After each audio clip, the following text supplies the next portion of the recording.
নমস্কার, আজকে একটা নতুন ভিডিও নিয়ে চলে এসেছি। আজকের ভিডিওটা গুরুত্বপূর্ণ এই কারণে, আপনারা দেখতে পাচ্ছেন একটা বেড, এটা পরিচিত বেড আপনাদের কাছে, কারণ এই বেডকে আপনি অনেকবার দেখেছেন আমাদের ভিডিওতে। সাথে আপনি সমীর বাবুকেও চেনেন। সমীর বাবু কেমন আছেন? নমস্কার। নমস্কার। হ্যাঁ হ্যাঁ হ্যাঁ, বলুন। বলছি, এই গরমে আর কি বলবো, যেমন জলের সংকট তেমন শরীরের সংকট। তাই আজকে আমার ছাদ বাগান মোটামুটি শুকনোর দিকে চলে গেছে। বলুন এবার কি বলতে হবে আমাকে? কেন শুকনোর দিকে চলে গেছে? জল পাচ্ছি না, জলের খুব অভাব এখানে। জল, যেহেতু আমি দক্ষিণ 24 পরগনার দিকে থাকি, তাই আমার জলের অভাব। সেই জন্য আমি পেরে উঠছি না।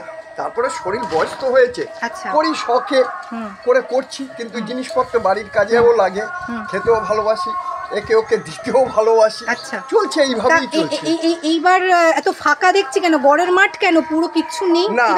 না না, এটা হয়েছে কি, আমি চেরি টমেটো লাগিয়েছিলাম। আচ্ছা, চেরি টমেটো কবে লাগিয়েছিলেন সেটা? আমি নভেম্বরে লাগিয়েছিলাম। 7 থেকে 8খানা গাছ লাগিয়েছিলাম। আচ্ছা, কতদিন ধরে এটাকে মানে আপনি ফল নিলেন? এটা এপ্রিলের এই 20 তারিখ নাগাদ আমি ফল নিয়েছি। 15 থেকে 20 কেজি ফল পেয়েছি 8খানা চেরি টমেটো গাছ থেকে। আচ্ছা, পাড়ার লোককে দিয়েছি, কিছু লোক এসে কিনেও নিয়ে গেছে। এত ভালো, এতই। আর আমি তো অন্য কিছু দিইনি, আমি ওই জৈব সার দিই। আর কিছু আমার একজন পরিচিত ম্যাডাম আছে, তার থেকে কিছু জৈব সার নিয়ে আসি, ওই সার দিয়ে এগুলোই করি। সময়ও কাটছে, আমার জিনিসও হচ্ছে। এই এবার পারলাম না, ওই জন্যই ছাদ বাগানের এই মাঠটা এখন শুকনোর দিকে শুকিয়ে রেখেছি। কী করবো, জল পাচ্ছি না সেভাবে, আর রোদ এত, আর কোনো গাছ দাঁড় করাতে পারছি না। এই জন্যই। বলুন আর কি বলতে? আচ্ছা, আপনি আপনার কাজ করুন। তো যারা দেখছেন তাদেরকে একটা কথা জানিয়ে রাখি, এই যে সমীর বাবুর মানে ছাদ বাগানে এই যে গড়ের মাঠ দেখছেন, সেটা একদিকে সত্যি উনি যেটা বললেন যে ওনার শরীর পারমিট করছিল না, তার সাথে বড় কথা হচ্ছে যে জল সংকট, যেটা সর্বত্র এখন বিরাজমান।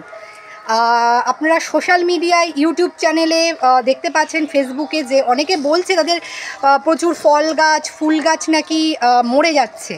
তো যেহেতু ফল ফুল গাছের সিজন থেকেও বেশি তারা মানে বড় গাছ হয়, তাদেরকে চট করে মেরে ফেলা যায় না বা সরিয়ে ফেলা যায় না, তাদেরকে সঠিক যত্ন নিতে হয়। একমাত্র সবজি গাছ যেটা সিজনাল হয়। তো সমীর বাবুর শরীর এবং জলসংকট থাকার পরে উনি এটা করতে পারলেন না, যেহেতু ওনার কাছে বড় কোনো গাছ নেই, উনি এই সবজিটাকেই বেশি ফোকাসড করেন। তো দেখুন, উনি কিন্তু মানসিকভাবে একটু বিধ্বস্ত, যেহেতু সঠিক সময়ে কাজ করতে পারেননি। তো আপনাদেরকে একটা কথা বলে রাখি ভিডিওর মাঝখানে, সেটা হচ্ছে যে ফল আর ফুল গাছ তো রাখবেন, আমি কখনোই বলবো না যে আপনারা এই জিনিসটাকে রাখবেন না, সেটাকে কম রাখুন, যাতে গাছও কষ্ট না পায়, আপনারাও কষ্ট না পান। সবজির দিকে একটু কনসেন্ট্রেশন করুন, যাতে যদি আপনাদের শরীর এবং জল না থাকে, জল দিতে না পারেন, যাতে আপনারও কোনো মাত্রাতিরিক্ত কোনো প্রবলেম না হয় এবং কোনো গাছ আপনার অযত্নে যাতে মারা না যায়। তো সমীর বাবু, আপনাকে আমি একটা প্রশ্ন করি, সেটা হচ্ছে যে এখন কিভাবে, মানে এই শুধুই কি ফেলে রেখেছেন নাকি এটাকে কোনো কিছু করছেন? মানে এটা মাটিটাকে উলট পালট করে দিচ্ছি। কিছু পোকা থাকে, পিঁপড়ে থাকে, এরা এই গরমে এরা যাতে মারা যায় তার জন্য মাটিটাকে বানাচ্ছি। এরপরেই আমি কোনো শাক ফেলতে পারি, কোনো সবজি করতে পারি, এই জন্যই আমি করছি। বর্ষার সবজি করব, ভেন্ডি করতে পারি, কিংবা লাল শাকের একটা করতে পারি, এই জন্য এটা আমি বানাচ্ছি। আচ্ছা, সমীর বাবু যেটা বলতে চাইলেন যে যেহেতু এটা নভেম্বর থেকে পুরো এপ্রিল অবধি বুকড ছিল, পুরো এই মাটিটাকে চেরি টমেটো বুকড করে রেখে দিয়েছিল তার বাসস্থান হিসাবে। তো যেহেতু পুরোটাই মাটি ছায়ার নিচে ছিল, তো তার ফলে প্রচুর ব্যাকটেরিয়া হয়েছে, প্রচুর পিঁপড়ে হয়েছে, অনেক পোকারা ডিমও পেরেছে।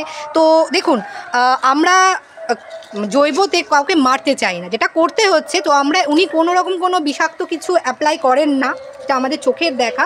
তো উনি বারবার মাটিটাকে উপড়াচ্ছেন, যাতে মাটিতে যদি কোনো প্যাথোজেন রোগ থাকে সেটা নিবারণ হবে, যদি অতিরিক্ত কোনো পিঁপড়ে থাকে সেটা চলে যাবে। এবং সবচেয়ে বড় কথা যেটা সমীরবাবু বলেছেন যে নভেম্বর থেকে এপ্রিল অবধি টমেটো গাছ ছিল, সাথে আরও অনেক গাছ ছিল। তো যেহেতু আমরা জানি টমেটো হাই ফিডার, তো মাটিকে যা ছিল সর্বত্র সেই খেয়ে নিয়েছে, খেয়ে আমাদেরকেও দিয়েছে, আমরাও খেয়েছি।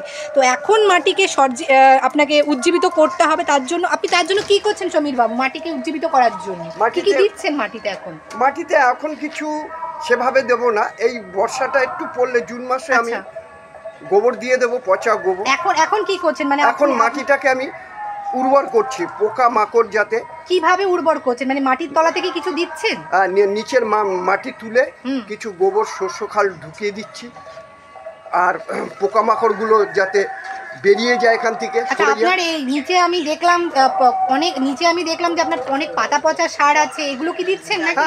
হ্যাঁ, এই তো দেখুন না, এখানেই আছে, আপনি দেখতে পারেন। এই তো আমি এখানেই করছি। আচ্ছা, এই তো সব। আচ্ছা।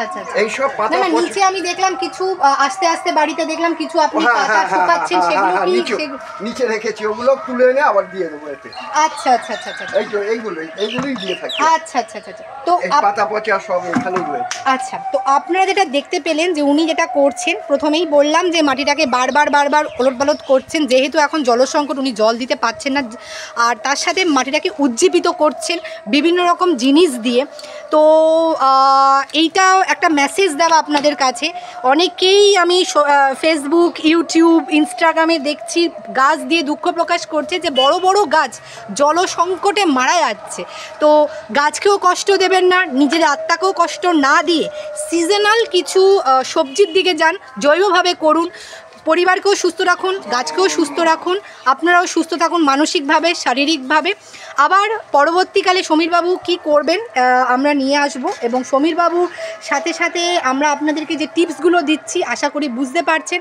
এখন যাদের কাছে এরকম রয়েছে বড় বা ছোট, তারা মাটিটাকে উর্বর করুন যতটা পারুন। বলুন সমীরবাবু। মাটিটা পুরোপুরি এখন এই গরমের মধ্যে কষ্ট করেছে, বিকেলের দিকে উর্বর করুন মাটিটাকে।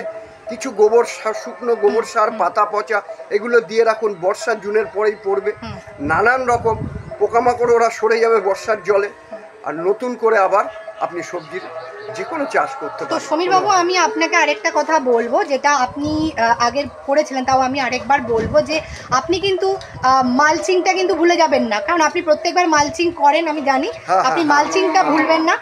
ইমিডিয়েটলি যেহেতু জলসংকট আছে, তো আপনি এতদিন তো মাটিকে রোদ খাওয়ালেন, খাবারও দিলেন কিছু, তো আপনি এবার আপনার নিচে যে মালচিংগুলো রেখেছেন আপনি, সেগুলো কিন্তু এবার আস্তে আস্তে আপনি দিয়ে দিন ওপরে, যাতে মাটি তার আর্দ্রতাটা ধরে রাখতে পারে।